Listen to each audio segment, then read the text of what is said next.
Thursday, December 15th, and this is Geeknights with Rim and Scott and Emily. Tonight, they'd like to tell you about shaving. Oh boy. Let's do this. Yeah, so it's freezing rain out there, and if the power goes out, we're not uploading this podcast, so yeah. And well, I guess MTA strike tomorrow. Oh no. Yeah, that's going to be fantastic. I guess we'll upload it. I mean, if we get something recorded and saved, and then the power comes back on at some point, maybe. But Scott, what are you going to do if the MTA strikes? I'm not going to freaking work, that's for sure. What am I going to do on Sunday? There's like of course it's not rush hour, but they were talking about a 4-passenger car rule. Yep. Well, you know what? I'll drive you and 2 mannequins. So anyway, I'm just here for the weekend to escape the, seductive procrastination powers of Manhattan while I finish my term paper. I figure being out here in the boonies, I'll get more done. Yeah, because there's no seductive procrastination powers in here with all our technologies and board games and anime and board games. People and I have trouble. Like I know it's weird, but like I'm very personal about computers. Like when using another person's computer is like, I don't know, like using. I'm trying to think of a good personal analogy, but toothbrush? It's like. Nah, it's more sanitary than that. But I have trouble relaxing and like just wasting time on somebody else's computer. Like I feel like if I'm using a borrowed computer, I should be like actually doing work. I have the dual nature. On one hand, I'm an IT professional, and I'm very good at I know a lot of people's passwords, but I'm not conscious of it. And I see horrible things that people have hidden on their hard drives, but I just don't even think about it. But at the same time, I'm very good at computer forensics, and I want to just dig through and see what dirt I can find. Yeah, see, it used to be where using another person's computer was like this alien, painful experience, but now most of the computers that I use all have Firefox, and as long as they have Firefox, I can access all my web stuff, and I have enough stuff that's web-only and web-based that it doesn't matter if I don't have my desktop stuff. Yeah, I guess it doesn't bother me that much. It's more like, it's not like, oh, I'm worried I'm going to find something weird on computer or anything like that. It's more like, stuff's not organized the way I'm used to it being organized, and, all my bookmarks are gone. You got to resist the urge to change things. Yeah, I don't want to, last time I was here, I changed Rim's desktop, and he still got it changed. So, well, because your change was better than my desktop. Ghost in the Shell, yeah. So that's the thing is sometimes, I'm trying to make a change. I know this will make their computer faster, but sometimes it's I know that this way is more efficient, but are they used to the other way, and will they bitch? Well, remember that time we were at Luke's house and we turned on his computer and he didn't have a video card driver Well, that's just because he knows nothing about Oh. computers. We installed video card drivers and all this stuff,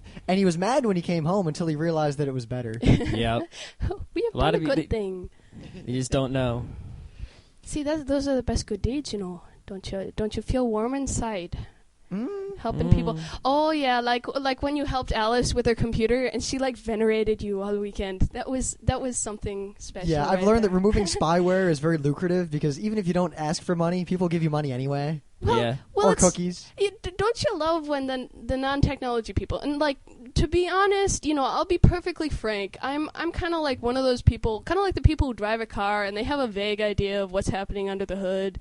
And, but they're not being able to, like my sister, get out the wrench and, take the thing apart. So I like computers. I'm a film animation person, so, I'm more of an art girl than a tech girl. But I like the tech end of things. I just, not as cool as these suckers here. Despite my ancient computer that these two were making fun of me for not 2 minutes ago. A lot of people would consider my computer ancient, and it's really not. But it's just not a media computer. It's it's perfectly viable for all the stuff you do in sort general. It crashes. It does. Yeah, the USB crashing is not good. But for all of you who are following along, next Monday we're going to continue the buying a computer saga. Yeah. And the forums have been exploding about that, so expect some good stuff. Oh, Vim. Oh, bad thing. Did I tell you I had this... I love my 3D teacher, but every time computers comes up, he's a major Windows fanatic. And I don't know how anybody can be a Windows fanatic. I heard that, too. Some podcast was saying, did you know there are actually Windows fanatics? And I'm like, what? And they were like, yeah, we didn't think these people existed, but they're out there. And they're real. I always figured that people who use Windows and like it is just because they don't know better or they don't want to learn or Linux is scary. I met one guy we who fought was... with him about copyright law, too. Yeah, I knew that there was one guy once who was a Windows fanatic, but he was like, Windows XP is the best. And I'm like, what do you do What with are you your talking computer? about? He What are you doing? runs Windows XP, Maya, and nothing else on like this dual processor Oh my! machine. See, this is another. He doesn't thing. use the computer for anything. What and I'm is like, it with the Maya people? I don't love know. Maya. I've got like this ongoing love affair with Maya. It's my new obsession. Because they're not really computer people. He was really just a Maya guy, and he runs Maya on Windows as opposed to, I guess, Mac. And I think but he Maya just is likes it better on timeless. Windows, so he's a Windows fanatic. Apparently, Maya does. For some reason, there's like this talk about that is optimized for Windows, or it runs better on Windows, or something like that. 'Cause Whatever. I've got Personal Learning Edition on my Mac, and it takes forever to load. Like Apparently, I checked. I have sufficient RAM. I don't know what the problem is. It's just like slow as beans. We'll see what happens Terrible. with the Intel Mac action. Yep, Oh yep. yes. The I'm one cool guy at hoping work for is good waiting until they things. come out to buy a new PowerBook. I think everyone is. Yeah, except me, who's I've got to find a good laptop before I go to Japan, and my Yeah. sister's got some good deals through her school. I with heard the a Mac rumor that stuff. Apple's going to come out with a laptop that doesn't have a hard drive, it just has flash. Ooh. So if that happens, I might get that because, damn, it'll be small. Yeah, I heard a rumor that Steve Jobs personally comes to your house and delivers it every time you buy an Apple product. So we'll see where that So goes. that's how he sells all those things. Though, speaking of laptops, remember the MIT $100 laptop that they want to make? You mean the useless thing with the crank on it and the tiny, tiny screen? And Yeah, and it useless. sparked a lot of debate, but they picked a manufacturer now. someone's actually going to build them? Well, apparently, the Slashdot article is very misleading. They haven't found someone who said they can build it. They picked a company and asked this company to come up with a feasible design. Didn't they already design it, and now they were just looking for someone to build it? I mean, what the hell? Well, they've designed it, but it's not $100 what they want. I heard it was Gee. kind of like the case that they wanted for it was very like kind of kid looking and Yeah, they want it to Yeah. be like like it looks like a rubber toy. and durable. But that's good because then it'll be, I guess the idea is that you'll chillins. give this to like poor people in Africa and such so that they can have Yep. some sort of access, like I've heard of towns where people have wireless laptops and some guy drives through the town on a motorcycle and collects all the emails wirelessly and then drives to some place with his internet and dumps all the emails off. So if people had this kind of thing, it would just be so much easier for them to get in on that sort of system. Well, Yeah. it's a really good idea, but what surprises me is how much absolute vehemence there is in the people who are opposed to the idea of donating these laptops or designing them or anything. Why Because, their What? argument seems to be this money could be spent better, or why not give them $100 worth of food, or basically their arguments seem to be we should only focus on one problem at a time instead of trying to fix many problems. in some ways I think there are certain areas of the world where it does seem not to be a priority as far as the things that need fixing. But Yeah. so But if someone's gonna, my take is basically if someone's going to go out of their way to do a charitable thing, if they donate something, if somebody's giving something that can help, why not take it? I guess? if I'm doing it of my own prerogative, I should be able to do whatever I want. If I donate a toy to a kid, or food, or a Band-Aid, or a laptop, I donated something. Yep. So you can't tell people what to donate, then it's not really a donation. Yeah, the one good thing I have to say is if someone's going to donate, saying that food is the number one problem here, that people are starving in Somalia or something, right?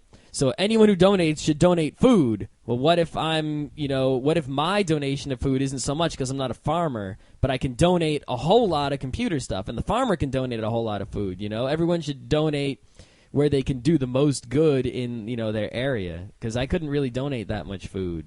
I'm not a farmer. But the bad thing is, okay, $100 computer, it's real cheap. It could bring the internet to all these people, but $100 is still really expensive for a poor, starving person. Well, the rationale here is that governments will buy them to distribute, or Western societies will take donations and use them to buy them for people. Oh, come on. If we're just going to use them to buy them for people, I can buy $100 desktops and just send them there. The rationale for this is most of these places don't have access to electricity. A car or battery. A car that doesn't work, Scott. Yeah. No? Yeah. No. Why not? There's a lot of reasons man. that I won't get into, but things like capacitors and resistors. Yep. All right, whatever. And electrons. Still. Anyway, the whole concept, I guess, more than the, charity aspect of it, the idea of, you know, a laptop that wouldn't require any power source or anything was just kind of cool. Yeah, the in a Crank, I think, is awesome. Yeah, I've noticed a lot of end of things. Crank and solar chargers lately. They got backpacks with solar cells to charge your iPod, and they got cranks to charge laptops and digital cameras. You know, while it's probably not a good idea to recharge a whole lithium-ion battery like that, you'll hurt yourself.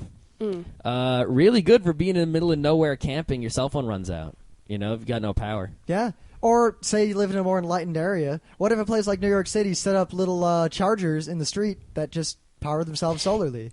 Well, you know, it's funny because a lot of you know those little shops that sell like all sorts of I Heart New York goods and like all the little bootleg Rolexes and stuff. You know, those little places. hole-in-the-wall shops that you're walking around. Yep. A lot of them sell cell phone charges. You know, it's like for 5 minutes you can charge your cell phone at their charger and they charge you like Do they a have fee. like an adapter for every cell phone and everything there? I'm not sure, you know, because I've never done it, but I've seen this advertised, you know, free technology charging. Oh, see, I knew they like had cell stuff phone like that because at work one day stations. some guy's like You know. BlackBerry died, and he for some reason they didn't have a charging cable, or I don't know what was going on, but they went down to like the cell phone store, like the Singular store, and they got him a recharge, or like or they just traded in his battery for one that was charged that they had or something. I don't know. Well, I think there's definitely going to be more and more of a market for that sort of thing because battery technology is not keeping up with technology. Yeah. At all. Yeah.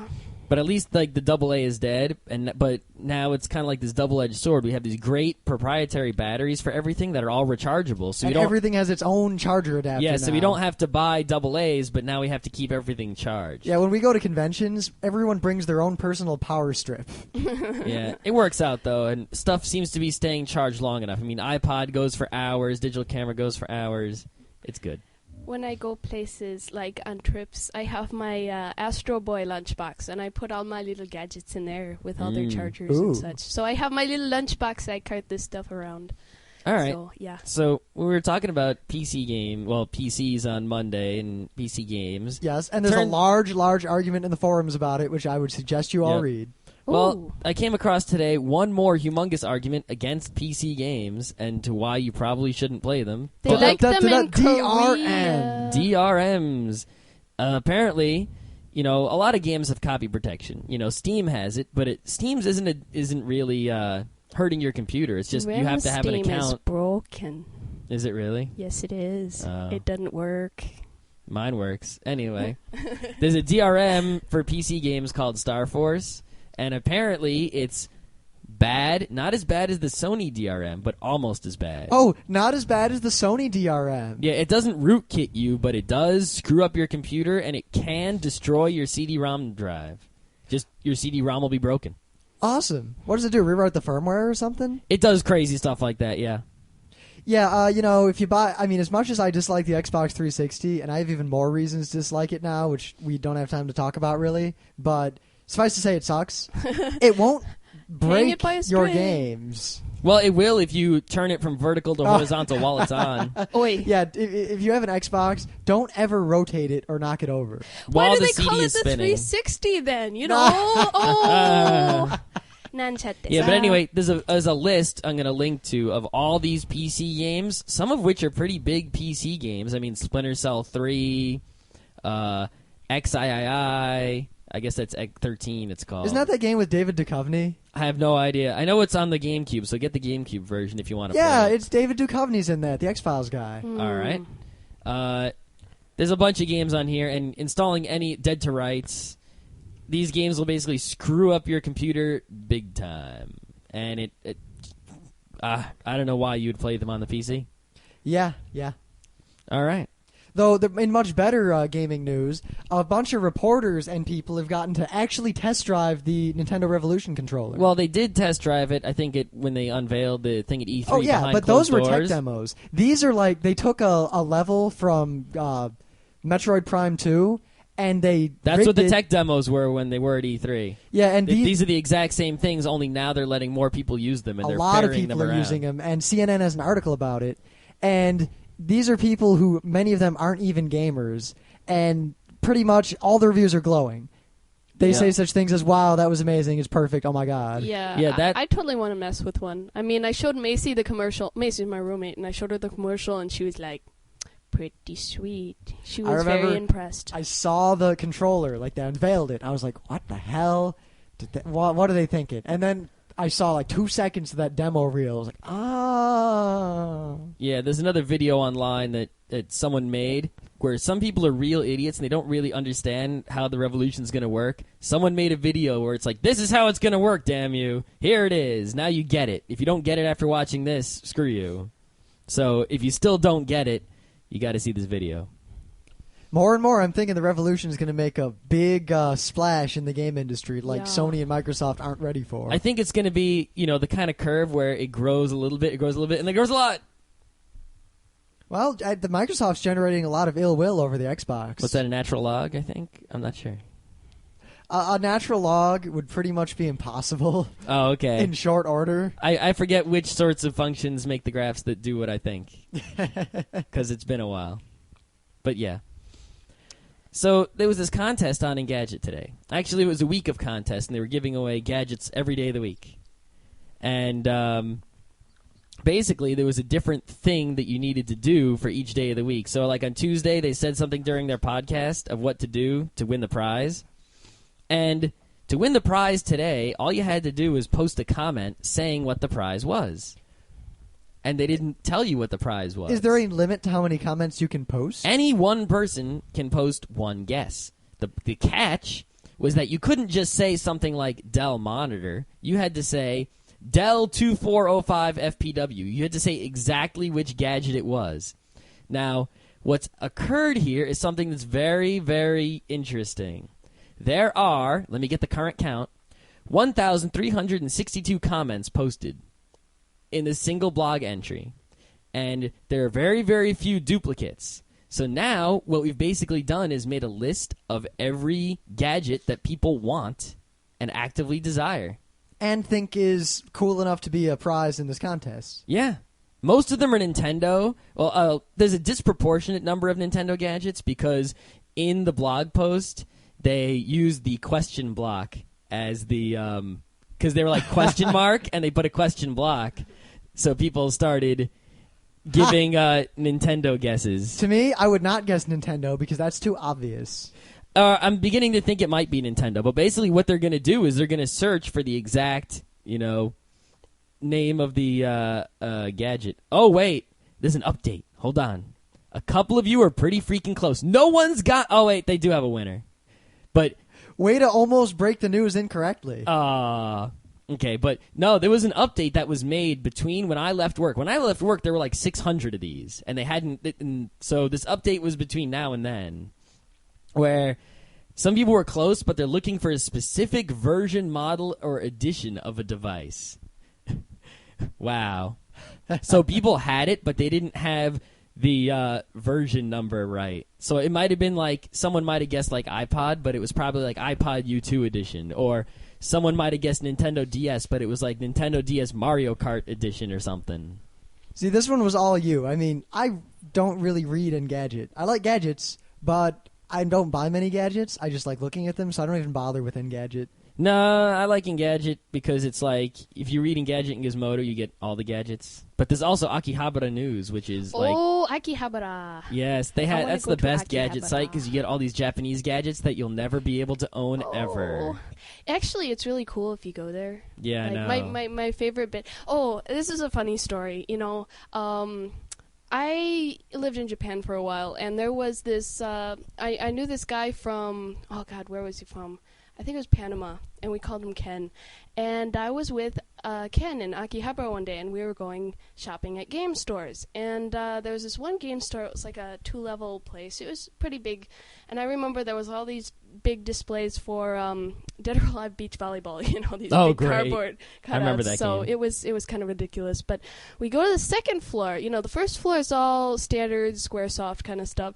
And we go to the second floor, and it's starting to get a little shady. Like all the girl games and stuff like that. All the games Piro likes. Oh, yeah. So, a little sketchy there. And, these weird kind of hentai-looking PC games. I'm like, let's go back downstairs. But Ken, who has no idea what all this stuff is, he's kind of like, And he's wandering around, and he ends up smack dab in the middle of the Yowie Games section. And I know this podcast has like way too much Yowie already. What with like, you guys wouldn't stop talking about Cluster Edge. It was hilarious. But we couldn't. It was just it just like stuck. Because it could have been such a good show, but then then if you guys would ask me about this stuff, like I know I could have told you right away. It's like it's straight up BL. Duh. Yeah, it's funnier if we find out on our own and then we scream about it. It's funnier when the anime is structured in such a way where you don't find out until like 10 minutes. So anyway, Ken was just standing there being like, what? And he's like poking at stuff and looking at stuff and be like, what is this? And there are like these schoolgirls in the corner just like dying laughing because there's this gaijin over there like in the middle of the Yaoi game section just like looking at everything. They're like, oh my god, tee. And I'm like, Ken, come out. It's getting embarrassing. And he's like, what? What's the matter? Oh my. But anyway, Akihabara is a real fun place, and you can get laptops for like $69, but they're kind of sketchy and very, very old. Hey, sketchy and old is fine. $69 for a laptop? Those are useful for something, man. As long as the battery is good. That's what matters. 6,900 yen, whatever. And you need an AC adapter. But anyway, there's some cool stuff going down in Akihabara. Yeah. I personally like Shibuya myself.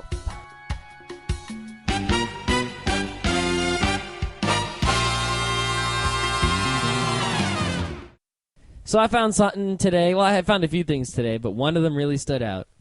It was a Flash game. And, yesterday they would think there was a Command & Conquer Flash game, and I think we saw a Warcraft Flash game. Yeah, the Command & Conquer one I never actually got to see. The link died, like, immediately. Yeah, it came back up, but it wasn't worth the trouble. But anyway, today I found an entire brand new SNES-style Zelda game made entirely in Flash. Now, I have one really serious question about this. Why is Tingle in it, and why is he like the first guy you meet? I don't know because I haven't played the game more than a minute. But I do know this. I didn't read the text from when you talk to Tingle, but it might be funny, and it might be making fun of Tingle, because as soon as you talk to him, a bomb shows up. And normally Link uses bombs as an item. This bomb seems to follow Link around like it's a party member. It's his pal? Awesome. So I think this is just a really silly parody, but also possibly quality Flash Zelda game that might be worth the time it takes to play it. Huh. Though, to segue into a real-world Tingle... Oh, my God. I was going to talk more about Flash, because my entire life has been Flash these past couple of weeks. Going to NYU and everything. Can you make a Zelda game? I'm not that good with the interactive components of what Flash. good are you? I'm sorry. I want to learn how to make a game, but I use it a lot for like... Actually, I don't use it so much for web animation either. I've been using it to actually do a lot of my 2D elements for my movies, and it works pretty well. I like the Flash, and it actually saves me a lot of work when I draw right into the computer. So, and Scott's making faces at me like, no. Oh God, shut up! I was just like, Flash. I like Flash. Oh, okay. Flash. So anyway, going into my thing of the day, which is actually a borrowed thing of the day from Scott, because I spent all day reading, Korean modernism assignments about European colonialism Hooray in Africa. for us not having school. Yeah, so I guess if you don't want to hear lectures about that, I can tell you about Hard Gay. And Hard Gay! So that kind of fits in with my whole, I was going to Akihabara thing. And, so, I've been kind of distant from the Japanese pop culture scene for a couple years since I moved to college. And, anyway, there was something Scott showed me today in Google Video. It's just apparently one of the Japanese top comedians and a lot of advertisements and stuff. And he's called Hard Gay. And Razor... He looks exactly the way you might... Razor Ramon HG. And it's like completely over the top, like biker gear with the hat, and he's, he runs around. And it's basically this guy who's like being very over the top, like gay biker dude running around an office and just messing with stuff and like taking pictures of his face in the copier And in the end, he ties himself up with Christmas lights and puts himself up on the billboard of Yahoo Japan. He's like, I am the Y from Yahoo Japan. And Yahoo. It's, Yahoo! yeah, Yahoo. It's, I don't know. I can't picture Yahoo in America pulling one of those sort of commercials. But I know. it was pretty entertaining. Let me tell Isn't you it that funny much. how in America, like gayness is like half the people think it's evil, but in Japan it's hilarious. I mean, I gotta be perfectly frank. Like, a lot of anime fans and stuff in the States think, since there are so many, bishonen and ambiguous. Yowie. Back on the yaoi again. But I am sitting on a couch. There's so much gender confusion and stuff in anime and manga that Japanese society must be much open to this sort of thing. And actually, there's still a lot of problems with prejudice. And, I think both societies need to learn to be more open and accepting of the whole. Yeah. Well, I Yeah. point out that South Africa made gay legalized gay legal. marriage, and it's like, wow, the world has. I'm 21 years old. The world has changed quite So a the bit. in my Japanese people lifetime. aren't really any more tolerant of gayness They than we are. They Yeah. are. They're not like the It's crazy not hard to be Christian more right tolerant wing. in the U.S. Yeah, the U.S. Yeah. In the past couple of years, you've just seen just like this really big backlash by Christian fundamentalists, and it's like, God forbid our government turn into a theocracy. It's really starting to make me nervous, what with the religious right Yep. commanding the amount of power it does in our political system. I mean, I'm sorry, I don't want to offend anybody. Oh, we want to I've been- offend No, we want to offend people. when it comes to being this stupid, and if you start being a bigot, I don't care if I offend you. So, yeah. I mean, offend people. This podcast. I am a bigot only against bigots. So, Fair. yeah. Fair. Now, it's weird that we have 3 things of the day, and as we were about to start this bit, I didn't have a thing of the day ready. Good job. So I was sitting here, and I was just about to hit record, and I thought, all right, I need to find something amusing quickly. Fark will provide. And Came through in spades. the number 1 link on Fark, as I'm speaking, is, first of all, it was a link to lyrics to Christmas carols. But not just any Christmas carols. Cthulhu Christmas carols. Cthulhu Fatagan. Relay. Cthulhu Fatagan. He's been Now featuring we're playing the prominently MP3. Playing in the our MP3. conversations lately. Playing the MP3. I mean, we're talking Rudolph the Red-Nosed Cultist, Carol of the Old Ones, O Come All Ye Deep Ones. But they don't rhyme and meter the way they should. No. They're close I'm enough. I think you sorry. it's like they have a different syllable in mind, and they don't, when they write don't it know like their this, Christmas they don't. carols. You'd think being blasted with them since Halloween would have kind of ingrained them in the gray matter, but no. Yeah, but I mean, they're cultists. They don't like listening to Christmas carols, except these Christmas carols. You know what we need? We need a way to, like, an XML standard format where you can type in, like, sheet music, and then a web browser that can render it so you can actually read it. That would be real useful. There's actually composition software. Where Yeah, but you I'm can- talking like anyone can write sheet music using an open standard format, and then web browsers and things will render it properly. So that way you can make websites with music on them. And if you're writing lyrics That or something, would be cool. then people could see, oh, that's how you sing it. That would be pretty sweet. Except it's I would illegal like to that. share lyrics now. Only if they're real MPA lyrics. You can share these if you made them up. Yeah, I say if you make something up and you want to share I think it if for free, some- go you. Yeah, if someone made this technology and made it work, I think what we'd see is a lot of people writing music or a lot of people like distributing their songs that they wrote to get people to sing them and all kinds of stuff. That'd be real handy. It would be. Maybe we should do it. Yeah. Because 1, if it took off, we'd be famous and rich. 2, even if it only took off a little bit, we'd get some freaking music for the podcast. Yeah, definitely. All right. Yeah. So, our main bit today, and we came up with this not too long ago, and we came up with it because Cat it's a topic. attacks old lady's hair. Nah. Uh, But shaving, which Oh, may yeah. not sound like a geek topic, but Cat there's attacks Rim's there's hair. been a big movement among geeks lately. It's a lot of like life hackers and people, and people like us, where we're going back to old school shaving.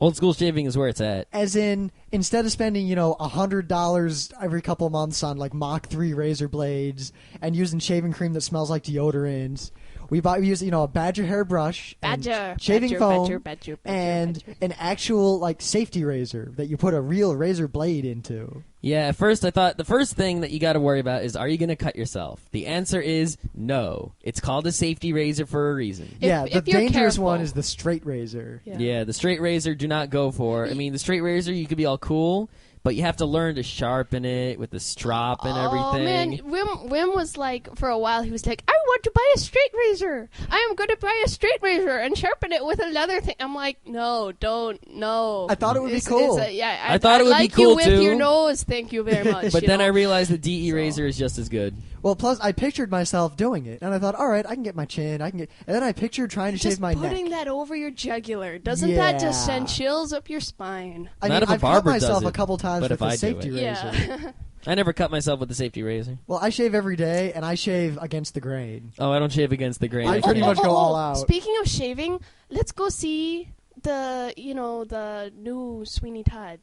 That's Ooh, Sweeney Todd. No, I've heard it's got really good reviews, and I might be going with my pop. Ah. I don't know what you're talking about at all. You don't know what Sweeney Todd is? Oh my God, scary! It's the best musical to go see. I mean, musicals. What does that do with shaving? But it does. It's about a barber who kills people, and then they throw him down a chute, and the lady downstairs makes them into mince pies, and people eat them. Yeah, it's a scary musical. Anyway, back to actually it's very, shaving. very funny, actually. But like we found there was some shill article a while ago we saw. Yeah. And it explained like there's this movement of people shaving with old technology because the old technology was actually better than the new technology. The new shaving technology only exists to make money. Yep. And I was like, that makes sense, but this article seems like someone is really shilling out this website that sells old shaving stuff. So we did our own research, and all signs pointed to, yes, not only is it cheaper to shave with a real old, like 1950s style razor, but it's better. Yep. It's better and cheaper. You know what?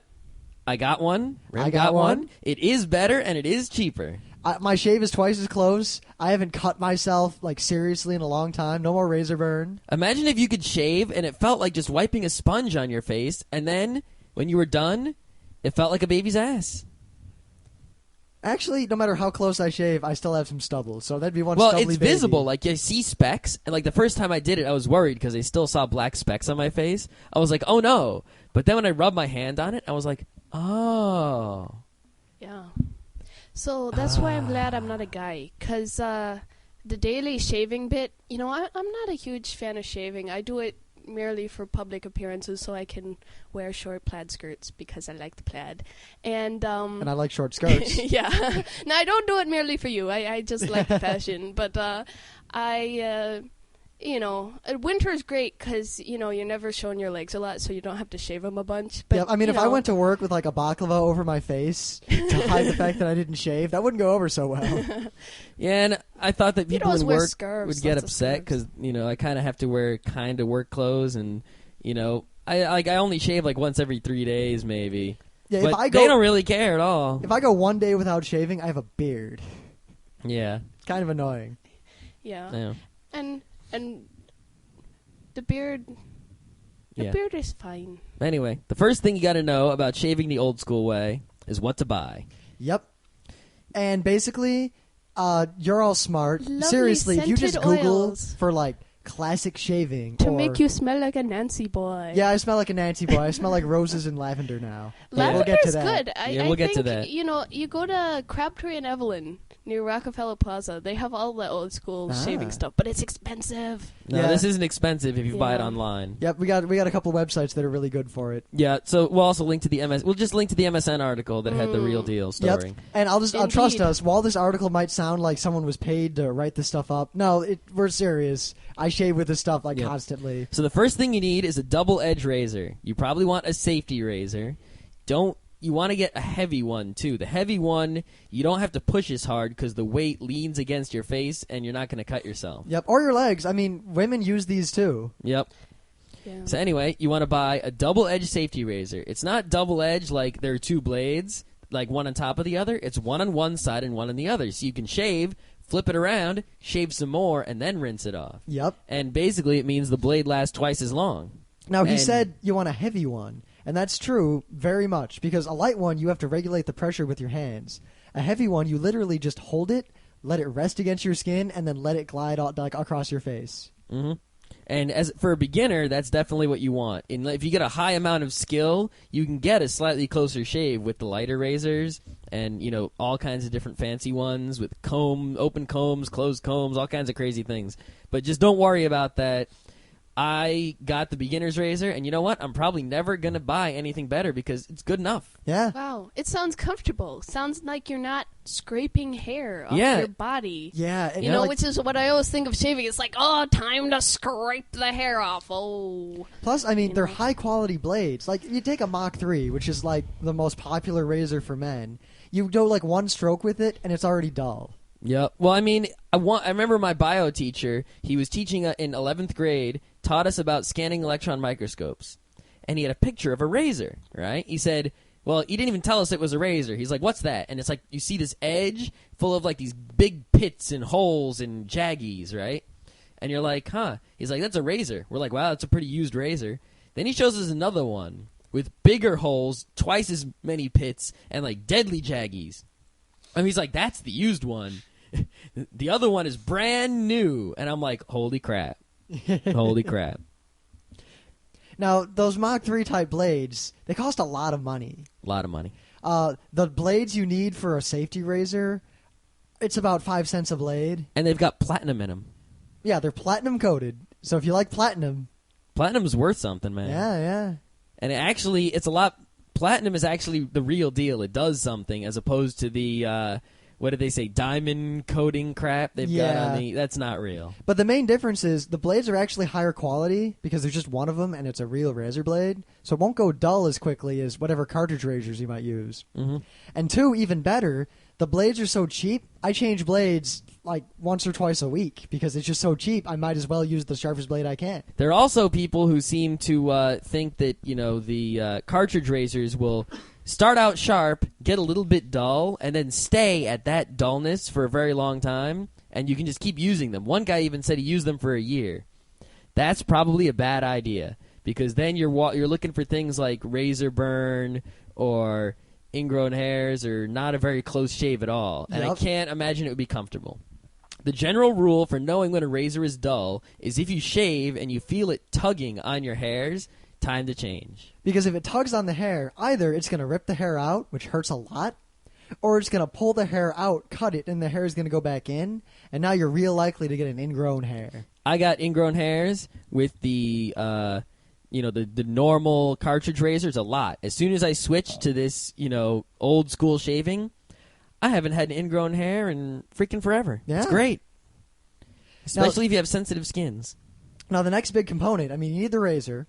Now you need a brush, a shaving brush. The brush is the most important ingredient. You can probably, if you just use a brush, your same shaving cream and everything you use now, but you use a brush, it'll improve your shave tenfold. Now, it can't be any... You don't want to get, like, just a brush you see in the store. You have to get a badger hair brush. That sounds stupid. We're not kidding. Yeah. There are boar's hair brushes you can buy in CVS for $5. That's like sandpaper that'll scratch your face up. It'll hurt. Like, it's a bad idea. The money you save is not worth it. Yeah. A badger hair brush is expensive, but it's so soft and so nice. And, I didn't know badgers are so soft. I want a pet badger. Yeah, And they if bite they your weren't so hand. vicious. It's like, that's not a computer, that's a rabid Wolverine. I was reading your Penny Arcade comic today, and it brought tears of nostalgia to my eyes. Those are old strips, Yeah. Oh, yeah, the long time published ago. one. Yeah. Oh, I love Penny Arcade. Oh, yeah. So there are badger hair brushes that are like ultra super badger hair brushes made only of neck hair. Because they say the neck hair of the badger is the most soft. You don't need that. You don't need that. That's just trying to get your money. Because a brush like that, they'll charge hundreds and hundreds of dollars. It's just not worth it. Just don't go. It's unnecessary, too. Even better, I learned recently, I found out why the neck hair from the badger is so prized. Because the ends of it are frayed, which means the brush will retain more water in it, which we'll get to in a second. Retaining water is key. Mm-hmm. If you have a normal badger hair brush, over time the ends fray, and it's the same as having a neck hair brush. So there's no reason to buy the neck hair brush. Just buy a normal brush and use it a lot, and as it wears out, it'll get better. And a brush will last you years and years and years, so don't worry about buying it for like $40, because the money you save on the cheap razors compared to the cartridge will more than pay for that brush. And the comfort of the shaving, I can't put a price on. Yep, as long as you let it dry out, don't just stick it in a closet or in a medicine cabinet where it'll get moldy, it'll last literally 10, 20 years. Yep. No exaggeration. Most people buy 1 or 2 brushes in their entire life. Now, the last thing you're going to need is cream, because the cream from the can really won't cut it with the brush. Yeah, and once you switch to a real shaving cream, shaving is no longer this chore you do in the morning. It's this pleasant ritual. It feels good, and it refreshes you. Yep. Now, the cream that we get comes in a little tub, and you we'll talk about technique next, but there's, what's the brand? Something of London. Taylor of Old Bond Street. Yes. That's the brand that we get. Taylor of Old Bond Street. Taylor Sounds of Old delightfully Bond Street. archaic. Mm-hmm. It is. It's very. They talk about how it's the mixture is handmade in London or somewhere in Britain, and it's actually shipped here. Yep. It's actually not really that expensive. And all it is, it's glycerin and fragrance. Yep. I and some buy stearic this acid. stuff in a tube because I don't like aerosol cans. I think they're evil. Well, the tub is just as non-evil as the can. Yep. Just a nice little the tub. tube, whatever. And it smells really nice. It's perfume, but it doesn't smell like perfume. It just smells good. Yeah, and if you don't want perfume, because I have really sensitive skin and stuff, I got the hypoallergenic one, which doesn't really have a doesn't smell scent. like anything. Yeah, that's good, because I don't want it to smell like anything. But if you do want to smell, they have rose. Yep. Apparently the lavender. most popular among men who use this are rose and lavender, but they have a whole bunch of different scents. Yep. Apparently lavender is the really traditional one. My mom found out that you guys used the fancy shaving cream, and she thought that was pretty cool. And she said, yeah. lavender is a traditional male scent. Actually, I've wanted lavender, and both times I tried to order it, it was sold out at Wow. the time. So All I ended right. up with rose, which is I'm my sure second. there's places you can get it in New York. Probably. Seriously. It's just hard to find these places because they don't advertise pretty loudly. The internet, it's easy to find. Yeah. Yeah. So anyway, now that you've got all your equipment, you got to get the technique. Basically, with a Mach 3 or a Schlick or whatever, basically it seems to be Schick. the harder you push and the harder you scrape yourself and the more repeatedly you scrape yourself, the smoother the shave is. Mm-hmm. It's the exact opposite with a real razor. Mm-hmm.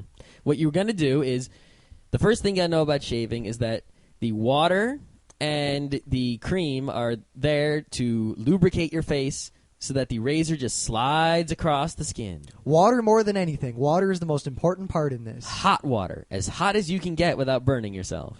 Honestly, you want to stop up the sink and fill it with hot water and leave it full of hot water the whole time you shave. The hottest water that your sink can produce. If you didn't shower right before, you actually want to dip a washcloth in the water and soak your face. Just hold the hot cloth against your face for a couple minutes.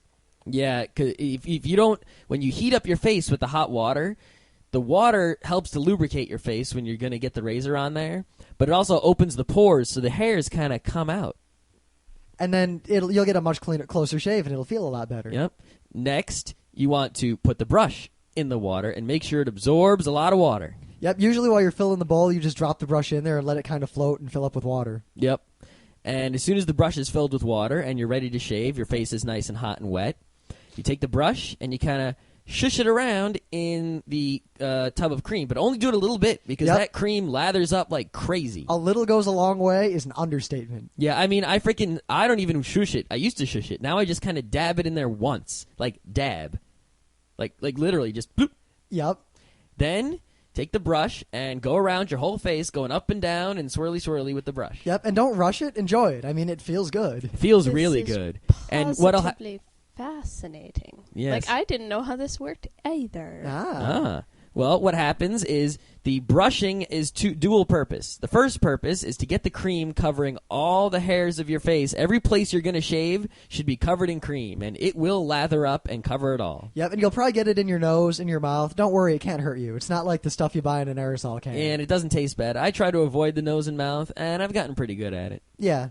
What was that kind of shaving cream you used to use before? Like the stuff now, it smells like roses. It smells real nice. The other stuff, it was like the man. I used to use Gillette. Stuff like Old Spice or something. I haven't worn it recently, but for most of my life, I use Stetson.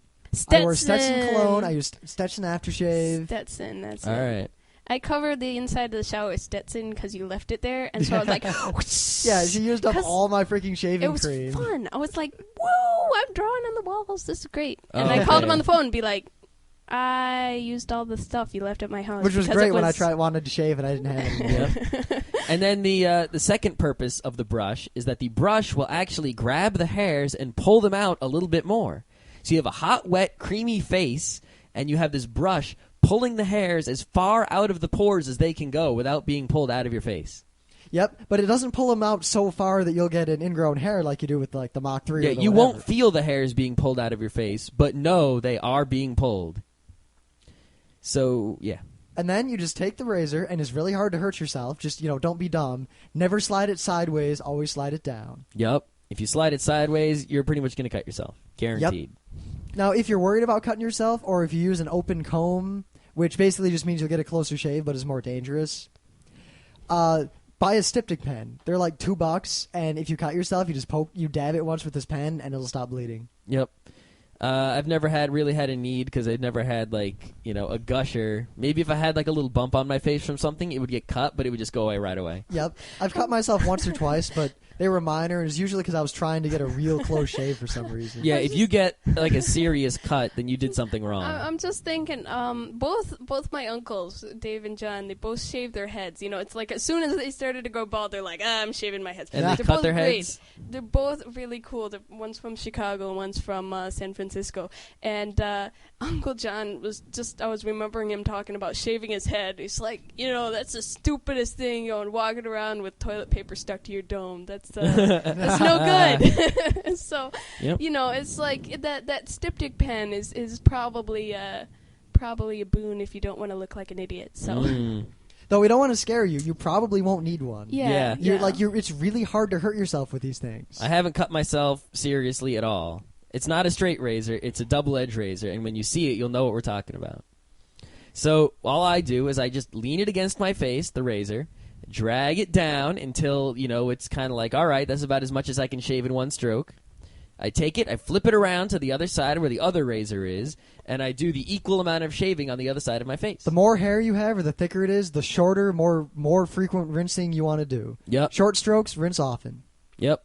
Keep that razor clean, keep it hot. And two, keep your face hot and keep wet. everything hot and keep everything wet. And most importantly, the first time you shave with it, you go with the grain. Mm-hmm. All the way around. Then you can stop there if you want. If you want a really close shave, do it again going against the grain. Yep. So That's shave the down. that's more dangerous. You'll probably cut yourself before you learn how to do it. But the shave is incredible. Yeah, if you shave up, you shave your whole face down, then start from the beginning and shave your whole face up.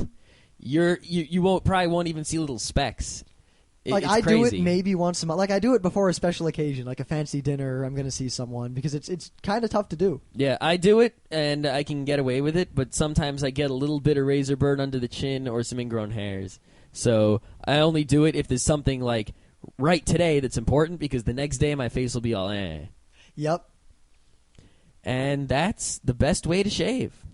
I mean, like, we're not plugging a product here. We don't, how we hate advertising. But this is really... It's a method, not a product. It's like this is the best way to sweep your floor. This is the best way to blah, blah, blah, blah. Yeah, I mean, we're going to link to a site blueberry muffins or that, something. like, sells this stuff, but that's just because that's the site we happen to buy it from. Yeah, if you don't like that site, go to some other site. Buy a different brand of razor. Just don't buy a cheap one. Make sure that your razor is heavy in metal.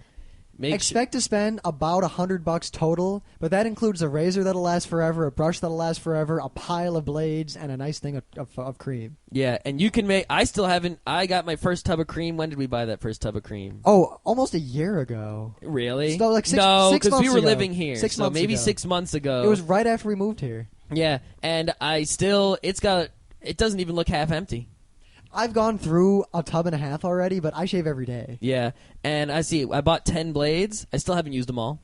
I've gone through about 40 blades, but I have a very thick beard. Yeah. Now, you can buy the blades that are, like, fancy and platinum on the internet, and they're pretty cheap. They're, like, maybe $5 or something, but if you're kind of cheap, you can get them at the grocery store, and they're not as good as the platinum ones, but they're almost as good. Or you can pick them up at the post-production center at NYU. They provide you with a tray of razor blades when you start your semester of Sight and Sound Film, because For this is a funny sniffing story. Well, it's very funny Suicide? because I was like, there's this class you get to take your sophomore year, and you actually get to deal with like a positive film strip, like a actual film, and so you're cutting with a razor and you're splicing, and it's very nice. It's a very tangible approach to media, and it is really kind of cool. This is before you move into all the digital forms of editing, and so you're working in the little tiny Steenbeck room with this cleaning solution that makes you feel really weird and really like you got to keep ventilation. And they provide you all these razors. And so I'm like, you sent me to college to get high and play with razors. This is dangerous. I always wondered, how do you paste the film together after you cut it? It's Is a there special glue? kind of tape. Oh, tape, So all right. it's like you make a splice with a razor blade, and then there's this tape with perforations that match the film perforations. So if you mess up, you And, can just tape it back together? Yeah, but you got to be careful where you splice, because every time you splice, you can kind of see the tape. I mean, it goes by so fast that it's not really obvious, but a lot of splices don't look too odd. Yep, I got you. Huh. All right. Yeah. So, this went on a lot longer than we expected, which is awesome. Yeah. Especially since we did a short crap show yesterday. We promised we'd make up for it. We did. So I felt kind of like the third wheel. Like they've got a dynamic going, and I'm not sure when I'm supposed to interject. I'm kind of sitting here like, and when they talked about shaving, I'm like, this is a world I've never entered into. This is, I've got to talk about something they can't relate to. That's cool. Then I can have my But keep in mind, I mean, for all you listeners and for you, this was very much like an experiment. We weren't sure how we would deal with having someone who wasn't one of us on the show. Yeah. So this whole episode is kind of an experiment. I like the way it turned out. Turned out all right. We're learning. I mean, it's hard. Like if you It's saw better the than way yesterday's we sit, episode. Yeah. Like I face away from everyone else in the room, so I can't see if other people are like signaling me sometimes, and it's kind of hard for us to communicate sub-channel where you guys can't hear while we're talking. Maybe we should get the DSs and the Picto Chat going on or something. That's probably a really good idea. Yeah. But well, enough for the Metabits. Visit our website, damn it. Yeah. We see you all listening. We can see your downloads, and there are far fewer people on the forums than there are listening. Yeah, so Do not frontrowcrew.com. Yes, It's frontrowcrew.com. impolite. Forums. Go there. You don't now. want to be lurking in doorways. It's no good.